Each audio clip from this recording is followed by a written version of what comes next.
ఈ మధ్యకాలంలో ఇటు సినీ ఇండస్ట్రీలోనూ అటు బుల్లితెరపైన కూడా చాలా విడాకుల వార్తలు వింటూనే వస్తున్నాం. నాగ చైతన్య, సమంత, నిహారిక చైతన్య మొన్ననే జీవి ప్రకాష్, సైంధవి దంపతులు కూడా విడాకులు తీసుకున్నట్టు ప్రకటించారు. తాజాగా అదే బాటలో మరో బుల్లితెర నటి శిరీష కూడా తాను విడాకులు తీసుకున్నట్టు తన సోషల్ మీడియా అకౌంట్ ద్వారా తెలిపింది. శిరీష రాజన్న సిరిసిల్ల జిల్లాలో పుట్టి పెరిగిన అచ్చతెలుగు అమ్మాయి.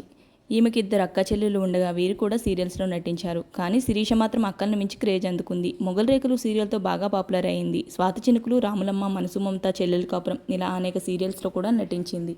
శిరీష భర్త నవీన్తో విడిపోయినట్టు వెల్లడించింది. నా అభిమానులకు, శ్రేయోభిలాషులకు ఓ ముఖ్యమైన విషయం చెప్పాలనుకుంటున్నాను. నేను, నవీన్ మా నియంత్రణలో లేని కొన్ని పరిస్థితుల వల్ల ఇద్దరం విడిపోయాం. ఈ క్లిష్ట పరిస్థితిలో మమ్మల్ని అర్థం చేసుకుని మా నిర్ణయాన్ని గౌరవిస్తారని ఆశిస్తున్నాం.